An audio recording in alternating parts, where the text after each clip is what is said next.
Hello friends, नमस्कार, प्रणाम, राधे राधे। मैं हूं अनिलेश सिंह और आप देख रहे हैं गुरुकुल ब्रिलियंट मैथ एनालिसिस। आज के वीडियो में हम बहुत ही इंटरेस्टिंग कॉन्सेप्ट पढ़ने वाले हैं जो एग्जाम पॉइंट ऑफ व्यू से बहुत ही इम्पोर्टेंट है।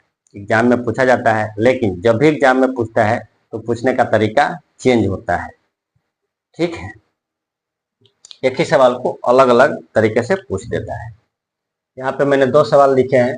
फर्स्ट में लिखा है find the highest power of 24 in factorial 80 और दूसरा लिखा है highest power of 12 that can be divide 54। थोड़ा सा का डिफरेंट है, दोनों सवाल के पूछने का तरीका थोड़ा अलग है, लेकिन बनाने का जो भी कंसेप्ट होगा वो सेम होगा। इसके पहले एक क्वेश्चन हमने और पढ़ा था, find the number of zero in factorial 100। Zero निकालना था, find the number of zero at the end of factorial 100। तो वहां पे हमने देखा था कि जीरो के लिए क्या चाहिए, 2 और 5। इसको ऐसे भी पूछ सकता था, find the highest power of 10 या हाईएस्ट टोटल एक्सपोनेंट ऑफ 10, ऐसे पूछ सकता था, लेकिन नहीं पूछा। उसने पूछ दिया नंबर ऑफ जीरो निकाले। तो वहां पे क्या करना था, जीरो के लिए हमको 2 और 5 देखना था, एक फैसिलिटी अपने तरफ से ढूंढना था। मैं हमेशा बोलता हूं, जब भी आप सवाल बनाए तो इस बात पे जरूर फोकस करें कि सवाल में क्या क्या फैसिलिटी आपको मिली हुई है जिसके हेल्प से आप सवाल को बना पाएंगे, और आपके द्वारा कौन सा फैसिलिटी अप्लाई किया जाए ताकि आप उस सवाल को बना सकें। तो उसने तो फैसिलिटी दे दिया, हिंट दे दिया कि भाई जीरो चाहिए फैक्टोरियल 100 में, और आपको फैसिलिटी अप्लाई करना है कि जीरो आता कैसे है। तो जीरो तो दो ही टर्म में आएगा, 2 और 5 को मल्टीप्लाई करेंगे। बहुत सारे स्टूडेंट बोल सकते हैं सर 4 और 5 का मल्टीप्लाई करेंगे तो भी आएगा, लेकिन भाई साहब 4 को 2 के टर्म में लिख सकते हैं। इसलिए हमको नंबर को इतना उस नंबर को लेना है जिसको हम फैक्टराइज नहीं कर सकते। अब देखिए यहाँ पे 2 को फैक्टराइज कर सकते हैं क्या। अब बहुत ज्यादा गुस्सा करेंगे, बहुत ज्यादा गुस्सा करेंगे तो इसको 1 इंटू 2 लिख सकते हैं, इसको 1 इंटू 5 लिख सकते हैं, और तोड़ सकते हैं क्या, नहीं तोड़ सकते इसको। ठीक है, तो यहाँ पे एक फैसिलिटी लगानी थी। ठीक, यहाँ पे भी हमको वही ढूंढना है कि इस क्वेश्चन में क्या क्या फैसिलिटी मिली है और हमारे द्वारा जो फैसिलिटी लगने वाला है वो क्या होना चाहिए ताकि हम इसको बना सकें। चलिए हम फोकस करेंगे 2 नंबर क्वेश्चन पे। तो इसका कंसेप्ट क्या होना चाहिए, इस पे हम ध्यान देते हैं। इस सवाल को आपको पढ़ने से एक अंदाजा लग जाएगा कि क्या क्या आपको कंसेप्ट यूज करना है। बोल रहा है हाईएस्ट पावर ऑफ 12 का हाईएस्ट पावर निकालना है, लेकिन एक चीज ध्यान रखना है, यदि आप डायरेक्ट 12 का हाईएस्ट पावर निकालते हैं, देखिए 12 का हाईएस्ट पावर निकाल सकते हैं एक्सपोनेंट निकाल के, लेकिन डायरेक्ट यदि 12 का हाईएस्ट पावर निकालेंगे तो कौन कौन से टर्म जो है छूटने वाले हैं। देखिए फैक्टोरियल 54 को आप कैसे लिख सकते हैं, 54 गुने 53 गुने 52, ऐसे ही आप लिख सकते हैं 12 11 10 into 9 into 8 into 7 into 6 into 5 4 3 2 1। देखिए मैंने इधर इतना लंबा क्यों लिखा, समझाने के लिए लिखा। 12 कहाँ पे है, यहाँ पे है। अब यदि डायरेक्ट आप 12 का एक्सपोनेंट निकालते हैं 12 के पावर निकालने के लिए, तो आप क्या छोड़ रहे हैं, क्यों आपका आंसर गलत हो जाएगा। देखिए आप 9 को 3 स्क्वायर लिख सकते हैं, 5 को 2 इंटू 5 लिख सकते हैं, 8 को 2 क्यूब लिख सकते हैं, 6 को 3 इंटू 2 लिख सकते हैं, 4 को 2 स्क्वायर लिख सकते हैं, और 3 और 2 इधर तो है। ठीक, अब आगे बढ़ते हैं। 2 का उपयोग करके आप 12 बना सकते हैं। कैसे? अब देखिए यहाँ पे क्या है, 2 क्यूब है, तो टोटल 2 कितना हो गया, 3 4 5 6 7 8। ठीक है, 12 के लिए आपको 2 और 3 चाहिए, यानी 4 और 3 होगा तो 4 को फैक्टराइज कर सकते हैं। और 3 कितना है, 2 और एक ये इधर 3 और इधर एक 5।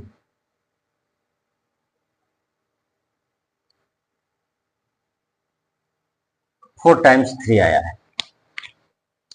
2 कितने टाइम्स आ गया, 3 4 5 7 और एक इधर है 8। 8 टाइम 2 है इसमें 12 के बाद।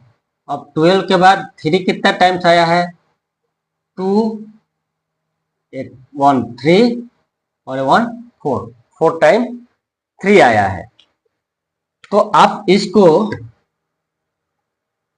ऐसा लिख सकते हैं,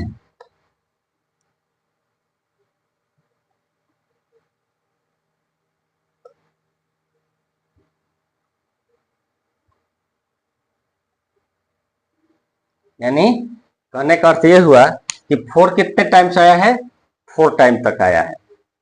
4 भी 4 टाइम तक आया है और 3 भी कितने टाइम तक आया है, 4 टाइम तक आया है। मतलब 3 और 4 का कितना पेयर बना सकते हैं, 4 पेयर बना सकते हैं। 3 इंटू 4 का कितना पेयर बना सकते हैं, 4 पेयर बना सकते हैं। 4 पेयर बना सकते हैं। तो यदि आप 12 का डायरेक्ट एक्सपोनेंट निकालेंगे तो क्या होगा, 12 के बाद भी 12 है, इनडायरेक्टली 12 के बाद भी 12 है। कितने टाइम्स तक है, 4 टाइम्स तक है।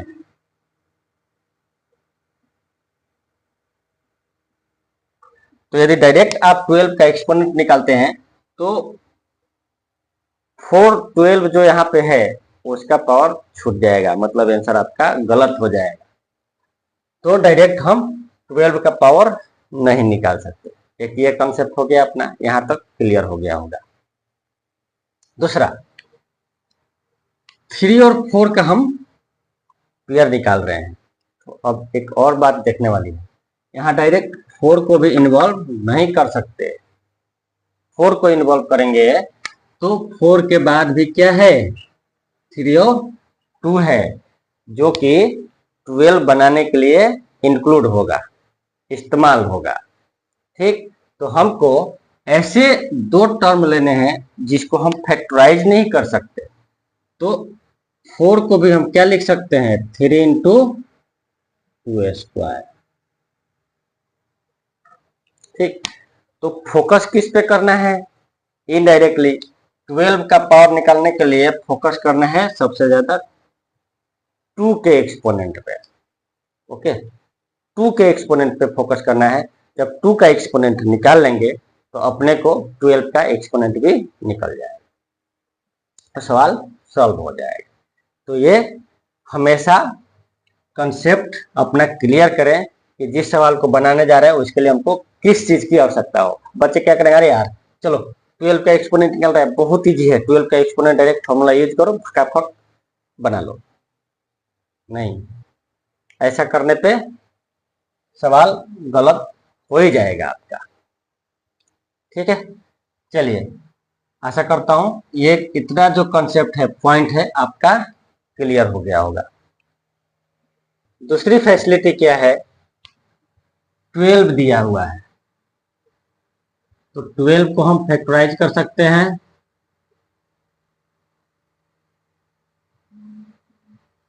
फैक्टराइज करेंगे तो क्या आएगा, 2 स्क्वायर इंटू 3।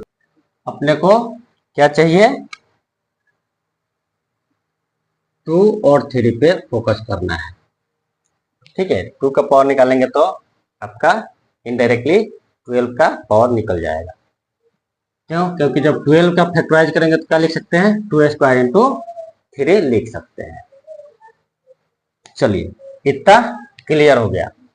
अब क्या करेंगे, अपने को हाईएस्ट पावर ऑफ 12 निकालना है, तो जो पावर निकालना है वो मान लेते हैं। Late highest exponent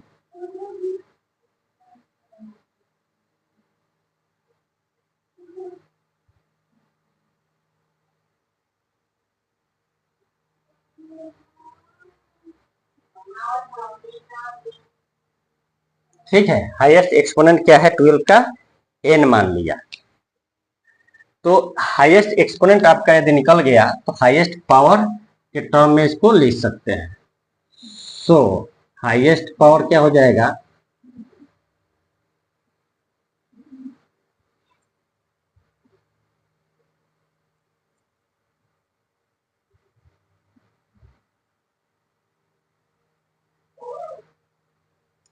highest power के टर्म में हमने लिख दिया। अब देखिए 12 का एक्सपोनेंट डायरेक्ट नहीं निकालना है, इसका निकालना है अपने को 2 का। तो 2 के टर्म में इसको लिख सकते हैं, क्या लिखेंगे, 2 square into 3 to the power n। आ गया। चलिए अब हम आगे बढ़ते हैं, अब फॉर्मूला का यूज करेंगे। यहां तक कंसेप्ट क्लियर हो गया होगा। अब हम आएंगे फॉर्मूले पे। क्या करेंगे, अपन जानते हैं we know exponent of p in factorial n क्या होता है, greatest integer n by p plus greatest integer n by p square plus, कहाँ तक जाएंगे, जहां तक अपना ग्रेटेस्ट इंटीजर 0 ना हो जाए। जहां भी आपको डेसिमल पॉइंट के पहले 0 मिलता है उसके आगे हम नहीं जाएंगे, ये इसका लिमिटेशन है। देखिए बहुत सारे कंसेप्ट यूज होने वाले हैं, लास्ट तक बन रहे हैं। और एक बार और आप लोग को याद दिला दो, मैं जो यहाँ कंसेप्ट यूज कर रहा हूँ आप बुक में ढूंढेंगे या गूगल पे ढूंढेंगे तो वहां पे ये मैं जो बना रहा हूँ कंसेप्ट वो मेल नहीं खाएंगे, मैच नहीं होगा, थोड़ा अलग रहेगा। तो इसलिए वीडियो को ध्यान से देखिए, क्योंकि जो आपको गूगल पे मिलेगा या बुक में मिलेगा थोड़ा सा कंफ्यूज करेगा, ठीक, वहां पे थोड़ा लेंदी है, तो उस टाइप के लेंदी कॉन्सेप्ट को अपने को नहीं पढ़ना है, ठीक। चलिए अब आगे बढ़ते हैं। तो अब हमारा अपने तरफ से जो हम फैसिलिटी दे रहे हैं वो क्या हो गया, 2, p क्या हो गया यहाँ पे 2, n क्या हो जाएगा 54। तो क्या हो जाएगा, एक्सपोनेंट ऑफ 2 इन फैक्टोरियल 54 क्या लिख सकते हैं, 54/2 plus 54/2 square plus 54/2 cube, 2 cube मतलब 8 लिख सकते हैं, प्लस 54/2 टू द पावर 4 यानी 16 लिख सकते हैं, प्लस 54/32 प्लस 54/64। अब इसके आगे नहीं बढ़ेंगे। देखिए दुगना होता है 2, 4, 4 का दुगना 8, 8 का 2 गुना 16, 16 का डबल 32, 30 का 64, डबल होता जाता है। चलिए अब इसके आगे जब बढ़ेंगे, जब आप डिवाइड करेंगे तो कुछ टर्म डेसिमल में मिलेंगे। तो क्या करना है, 2 से डिवाइड करेंगे तो आपका 27 मिलेगा, ग्रेटेस्ट इंटीजर 27। तो यहाँ पे 4 है, तो 4 है तो आपको 13 पॉइंट समथिंग यानी 13.5 मिलेगा, 13.5 मिलेगा। डायरेक्ट अपन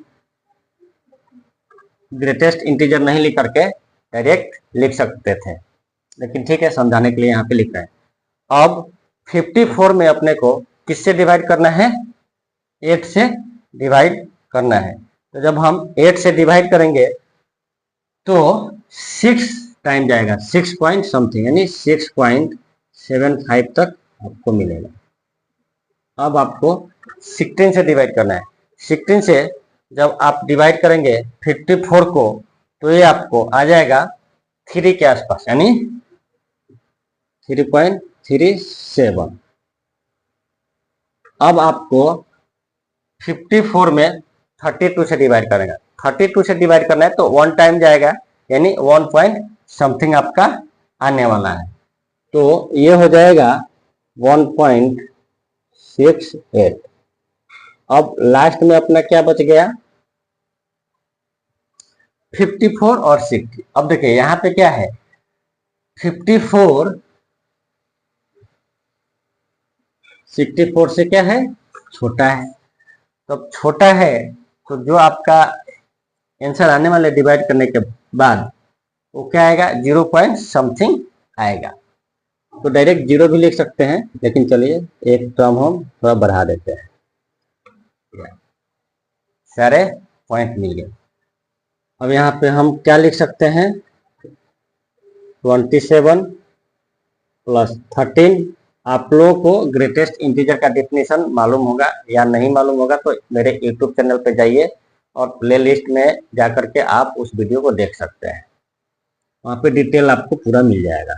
6 हो जाएगा 3 1 प्लस 0, ये टोटल जब 0 ऐड करेंगे तो आपका मिल जाएगा 50। अब देखिए यहाँ पे 2 का एक्सपोनेंट क्या है? 50 है, मतलब 2 का हाईएस्ट पावर 50 है। लेकिन क्यों लगा रहा हूं?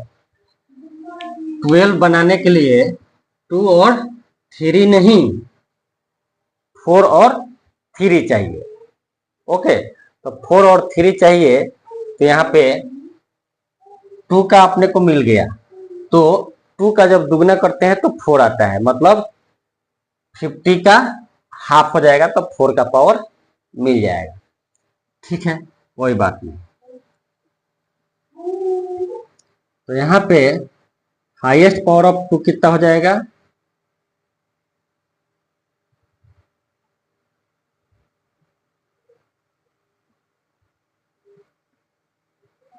2 हो जाएगा 2 टू द पावर 50। और यहाँ पे जो है इसको क्या लिख सकते हैं? इसको लिख सकते हैं 2 to the power 2n into 3 to the power n, ऐसा लिख सकते हैं। अब देखिए 2 टू द पावर 2n और 2 टू द पावर 50, ये क्या हो जाएगा? इक्वल हो जाएगा। इसलिए 2 to the power 2n 2 to the power 50, इसलिए यहाँ से n आपको क्या मिलेगा? 25।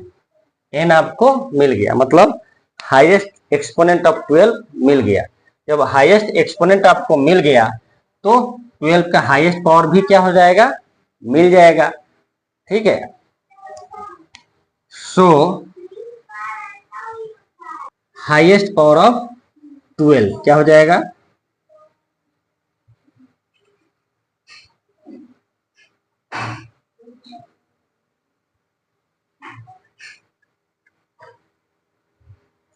हाईएस्ट पावर ऑफ 12 क्या हो जाएगा? 2 square into 3 to the power n है, और n यहाँ क्या है आपका? 25। तो हाईएस्ट पावर क्या मिल गया? 25। इसको हम क्या लिख सकते हैं? 12 टू द पावर 25, तो n हमको मिल गया है। तो हाईएस्ट पावर ऑफ 12 हो जाएगा 12 टू द पावर 25। आपका आंसर यहाँ पे मिल गया। अब ये क्या हो गया? ये बोल रहा था highest power of 12 that can be divide factorial 50, तो हो गया ना। हाईएस्ट पावर 12 का क्या हो जाएगा? 25, जिससे आप फैक्टोरियल 50 को डिवाइड कर सकते हैं। तो अपना आंसर मिल गया। देखिए यहाँ पे बहुत सारे कॉन्सेप्ट यूज हुए हैं जिसको अपने को ध्यान रखना है। सवाल अलग हो सकता है लेकिन कॉन्सेप्ट हमेशा एक ही होगा इसको बनाने का। तो आप सवाल पे नहीं जाइए, सवाल तो लाखों करोड़ों हो सकते हैं, एक कंसेप्ट पे लाखों सवाल पूछे जा सकते हैं थोड़ा सा लैंग्वेज चेंज करके, लेकिन जो भी कंसेप्ट होगा वो एक होगा। तो सबसे ज़्यादा फोकस करना है हमको कंसेप्ट पे, ठीक है। यदि आप कंसेप्ट पे फोकस करते हैं, कंसेप्ट आपका क्लियर होता है, तो सवाल आप आसानी से बना सकते हैं। तो आशा करता हूँ ये वीडियो आप लोग को बहुत पसंद आई होगी, ठीक है। तो ज़्यादा से ज़्यादा वीडियो को लाइक करें, शेयर करें और चैनल को सब्सक्राइब करें, ताकि अगला नोटिफिकेशन आपको मिल सके और आप कंसेप्ट और ट्रिक्स का आनंद उठा सकें। चलिए मिलते हैं अगले वीडियो में, तब तक के लिए धन्यवाद।